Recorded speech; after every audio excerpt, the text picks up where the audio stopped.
Is there more to this story, or is this just cartoon evil? NLRB, mine workers to pay Alabama Coal Company over 13 million. Members and supporters of the United Mine Workers of America demonstrate outside BlackRock headquarters on November 4th, 2021 in New York. A federal oversight board ordered the mine workers to pay more than 13 million in compensation to an Alabama coal company, where members have been on strike for more than a year. Where where on what legal grounds can you force compensation? It the 13 million has to be like some kind of damage that you can't. Somebody not showing up to work isn't a. I want to know more about this. I'm sorry. Hold on. 13 million mine strike Alabama. Okay, ABC. Oh, okay. It's from not coal mining. Democracy Now! Did a thing on it. So literally just them striking. That's it. That's the only. It's only because of them striking. It's not because of damages done during protests. It's not because of some other like contractual. Dude, if you can be fined for striking, that's it. It's over. That's it. If you can be fined for striking, it's done. That's illegal. Well, I think the I think the Federal Oversight Board gets to decide whether or not that's legal. The National Labor Relations Board said Warrior Met coal mining was due some 13.3 million for costs including increased security, damage repair, and lost revenues from unmined coal. Okay, the only thing here that I think can be legal, like from my understanding, is damage repair. That one tracks. Increased security and lost revenue, 0% tracks. Individuals due almost 30,000, mostly for damage to vehicles. Both amounts included interest. If the only thing they were being charged for here was damage to company property, I obviously I still support the strikers here, and I don't give a shit about the coal company, but that would at least fit within my understanding of what the law can get away with. Like that fits within my like I get that. You know what I mean? What's the point of a union if not to strike? Well, a lot of unions are there basically just to placate the workers. It's like, okay, we'll fight, we'll skim some off the top, and we'll fight for an additional 70 cents per hour, and all you have to do is, cede to all these corporate demands. You know, there are unions that do not do their job.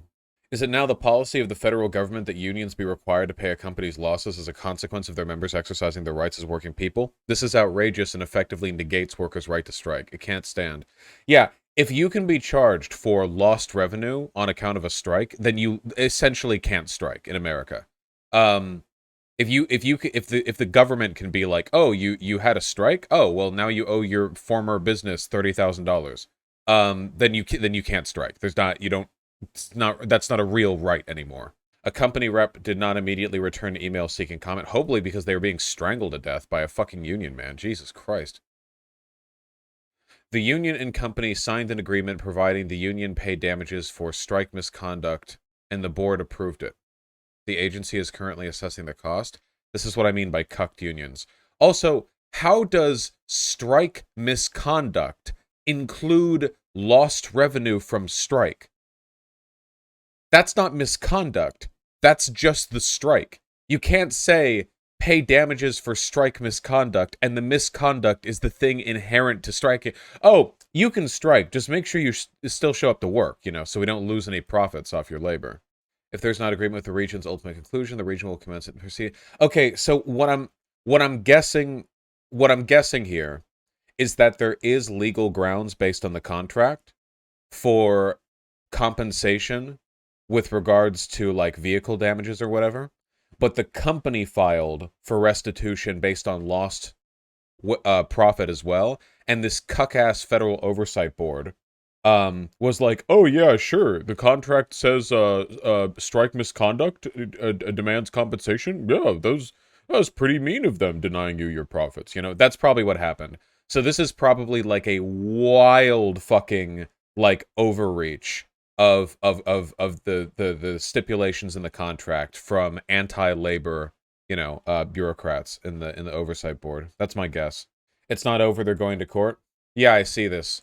Gigachads refuse to pay 13.3 million ordered damages. Look at these men. This is the face of organized labor. Also, apparently, they're the mangaka for the One Punch Man. That's crazy. Like, collectively. Now I like them a bit less. Get it? Because he's named One? Okay. United Mine Workers of America today blasted what it called an outrageous assessment of damages totaling 13.3 million. Also, yeah, so they said the main source of the damages was from, like, vehicle damage. I do not think the vehicle damage was anywhere near 13.3 million. I don't think so. Sorry, nope, I don't believe it. Nope. Nope. Nope. Nope. Nope. How many, assuming that you fully totaled a sedan, what would that be? Like 4 to 100,000? So that would be like 50? Like just did they just like detonate 50 cars or something? Nah, I don't. No. Maybe if their vehicles are all Bugattis, dude, that's like the ultimate anti-labor tactic right there. Whenever there's a strike, and then the striking workers are out there, hire security and have all the security show up in like Bugattis and Porsches and shit, like the nicest ones with all the add-ons. And then if any of the strikers throw a rock, they instantly like your fucking dollar signs show up in your eyes, It's coal mining equipment, right? I'm sure those could rack up a dead easily. Yeah, I just want to know what the damage was. Also, coal mining equipment, in addition to being expensive specialized equipment, is very durable. That's a very important part. Unless the striking workers literally had saboteurs where they were like going into the mines to like actually destroy the equipment, which if they were would be really dumb because then they are incurring legal liability for that. You have to. I'm pretty sure you have to put in some work to destroy mining equipment. They have to be pretty tough to do their job. Doubt it was a red faction situation. Yeah. Isn't this basically legalized slavery? Well, it's not really legalized slavery because you could still quit, but it's kind of like we're basically just finding like the right term to describe the awful thing that's happening, Neo-serfdom, yeah. There are charges for security, cameras, capital expenditures, buses for transporting scabs across picket lines. Holy shit. Imagine charging striking workers for the transportation fee of busing scabs across the picket line. The fucking gall. The absolute sheer fucking gall of the company, dude. Holy shit. I take it back. I wish they had engaged in more sabotage. You're forgetting this is with interest? Wrong. I'm not even remotely interested in the cry-bullying of corporations. You idiot. What's extremely troubling here is the NLRB appears to have taken up the... That was a joke. Taken up the company's cause without a second thought. I want to be clear, Warrior Met Coal instigated the strike and has brutally extended it through its sustained willingness to reach a fair and reasonable agreement to the bargaining table. The United Mine Workers of America entered into a stipulation and former settlement agreement providing the union pay damages for strike misconduct in relation to the Warrior Met strike. Both the employer and union signed that agreement. The board approved it in June. Yeah, but strike misconduct cannot possibly include transportation fees for busing scabs. Real question, can Biden do anything about this? I don't think so. What are scabs? Scabs are workers brought in to replace striking workers. Biden can't really do anything about this. Someone didn't play Disco Elysium. They didn't let any scabs in Disco Elysium. They shut down the harbor. Doesn't Biden's appointee run the NLRB? Yeah, but it doesn't work. You can't, if you're the president, you can't, like, tell your appointee, like, hey, that board reached a decision I don't agree with. Have them redo it and also replace all the people. You can't do that. I disagree. I think it's important. It's important to, like, not fire blindly here, When something bad happens in the country, you can't just be like, well, who's every conceivable person that might hypothetically, possibly, maybe have any chance of doing anything ever, We have to direct our antagonism here. No, Biden can't do anything here. He could put an executive order to find companies that do some of this. No, he can't. Executive orders aren't just like special laws that get to go through quickly. Executive orders pertain exclusively to the abilities of the executive branch. It's the enactment, regulation, and enforcement of existing laws. Hold on, I can see my camera shaking. Let me just... EOs are specifications on how to enforce law, not the law itself. Well, yeah, because an executive order is like it's like you have an interpretation of a law, and then you like act on like some particular way you want to deal with the existence of that interpretation of the law. Not so much creating new laws wholesale. EOs have to appeal to an enumerated power in the Constitution or a power delegated to them by Congress via legislation. Yeah, yeah, you can't. It can't create new stuff whole cloth. That's the executive branches. So wouldn't an EO to enforce right to workers' protection, Vaush? I mean, it's very, very broad. I mean, it would have to refer to a specific. Like, there's no guys. Please, please, please, guys. Also, you'd have to be a lunatic to pass an EO over a single regulatory board decision. That'd be pretty bad. What if he told people to... Guys, stop! Biden isn't going to do anything. He can't do anything. There's no point in thinking about it. Don't fall down that lefty pit where it's like, well, presidents can do whatever they want. What if they do this secret? No. No. No. I mean, if you really want to get down to the brass tacks, the president can do whatever they want, you know? It's only illegal when you get stopped. They can do whatever. We know he's not doing anything, but he couldn't issue. No, he can't. Okay, no, stop.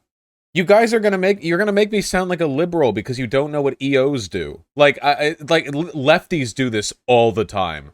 Like, it's like on Twitter when they're like, Biden said he'd do this, but he hasn't done this, and this they're referring to would have to go through the Senate without through the filibuster. You know, it's like, well, then he really can't do anything. You know, he can't. Please explain the limits of EO. Well, like we just said, it's about the execution of a law or interpretation of that law is enumerated by the Constitution or delegated through legislation by Congress. Because it's the executive branch. The executive branch cannot create laws. That's the legislative branch. Yeah, SCOTUS can strike down EOs if they want. Hey, Pigeon, how do you feel about electoral politics? Ooh. She fell for it. Anyway, the executive branch can't create new laws. The legislative branch can do that. The Supreme Court also can't create new laws. The Supreme Court can rule on cases and establish precedent through the rulings that they put out in relation to a case. Congress can do, like, whatever. It can be vetoed by the president, and it can be challenged by the Supreme Court. But if they want to try and pass a law, they can go for it. What the executive branch can do is pass regulation. Regulations... How simple do we want to make this? Mini laws? Regulations pertain to an area of authority that is delegated to the executive branch by Congress. So this is something that the Supreme Court, conservatives in the Supreme Court, actually kind of want to challenge because they want to cripple the federal government. But basically, there are a lot of how do you put it? There are a lot of like bits of minutia that you really don't want Congress ruling on. Think of the Department of Agriculture, for example. So when it comes to like managing the farms of America, the Department of Agriculture has a very important job, like critically important, you know? Now imagine if all of the policy and regulations put forward by the Department of Agriculture had to go through Congress. Like imagine watching video footage from the Senate floor where like senators are arguing over the exact level of acceptable acidity in soil. Like, what? What? No. Like, so in addition to these people being wildly unqualified to make any rulings on this at all, like, not even remotely, it would also take forever to do anything.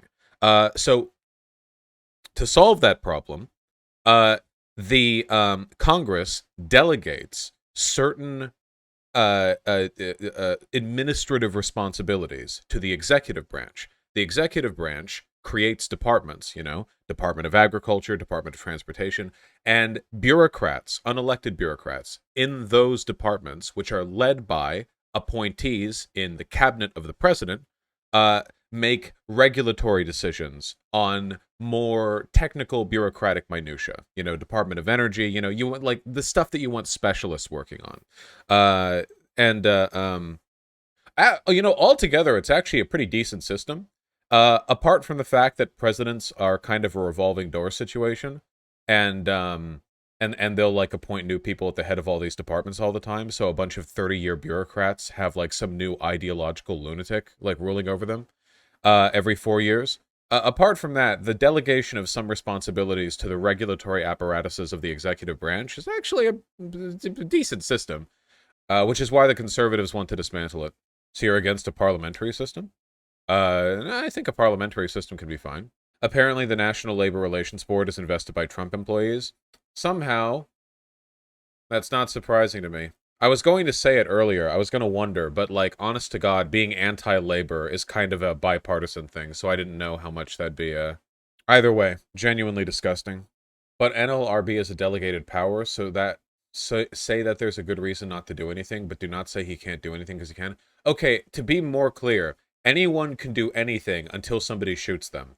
If the president wants to do something, he can do something. When I say he can't do anything, I mean that it is entirely without, like, right. Like, there's just no legitimate mechanism by which he could do this, like, at all. Like, the idea of the president going to a delegated power and forcing a retrial on an existing decision unilaterally, and then forcibly reappointing all the people involved to get the outcome that he wants, that is like, I mean, that is a very dark-branded move, to be sure. It's also deeply authoritarian. Do you want the president to be able to just, anytime a regulatory board arrives at a decision they don't like, they can just walk in, replace everyone in that board with their own handpicked cronies, and then force a retrial? So when I say Biden can't do anything, I don't literally mean he absolutely can't. What I mean is like no, like it's not even worth engaging in. I mean, he can do whatever he wants, you know. Trump did that a lot. Biden kind of already did that, though.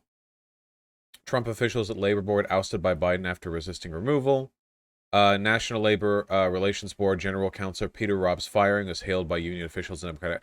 That's just them being fired. That's not him going in there, forcing a retrial on a decision, and then appointing cronies to get the outcome that you want. This is just people getting fired. I hate how much this makes me want authoritarianism. Guys! What? Guys, what is with you guys today? Just fire them, lol? Guys! Oh my god! Holy shit! You have to have better political instincts than this. Guys, listen, we could get this one decision on this one strike changed. All we need to do is unironically push for authoritarianism and destroy some actually pretty legitimate protections and do something that's like totally unprecedented and also do something like, why are we even talking about this? Unironically. Jesus Christ. You see, Vaush, this is the reason Republicans keep winning, Dems keep... I'm literally going to start banning people. This is insane. No, Republicans aren't winning because they unironically are just authoritarians. They're winning because they have effective political strategy. We do not need Democrats to, like, actually start fucking destructively overriding existing bureaucratic systems in order for us to win. There's not... we don't need that. Stop talking about it. Stop thinking about it. Oh my god. Guy, a National Labor Review Board decision was, like, wildly shitty, okay? Let's just fucking nuke America to respond. Stop. Literally, stop. I'll start banning people. This is very frustrating. This is such a black hole of political theorizing, because you can find any problem with America and just go like, well, why didn't Biden fix it? It's like, well, he can't. It's like, well, he can if he just breaks the rules. It's like, okay, well, he probably shouldn't break those rules. Well, not breaking the rules is why Democrats keep losing. And you're talking about, like, the Costco hot dogs going up in price, and you want Dark Branded to intervene and keep the price down. Like, holy shit. Please. Vaush, I know you mean well, but sometimes you have terrible political... I think I actually have pretty good political instincts. All the major things that I've hedged my bets on have been completely right.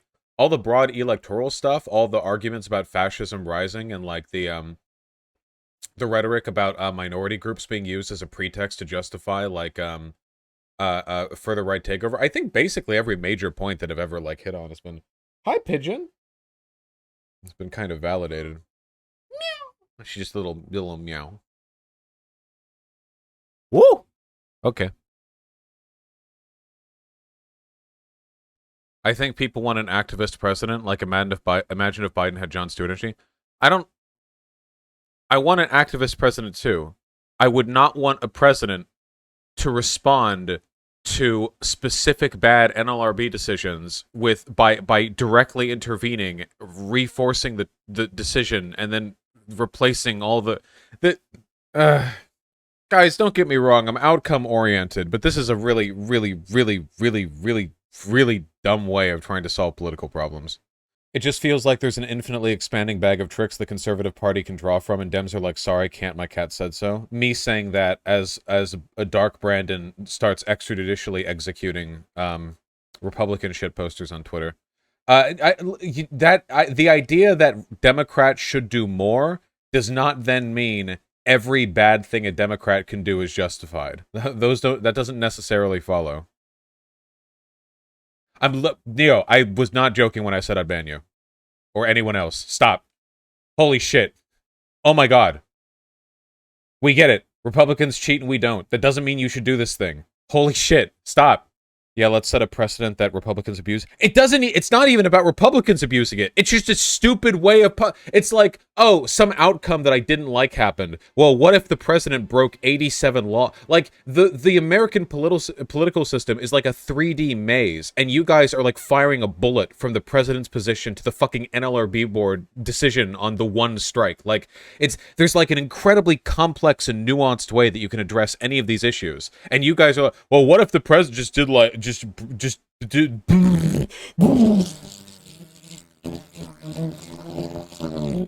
Guys, we have no choice. Fascism is on the rise. The only shot for us winning is by being retards. God damn it. Stop.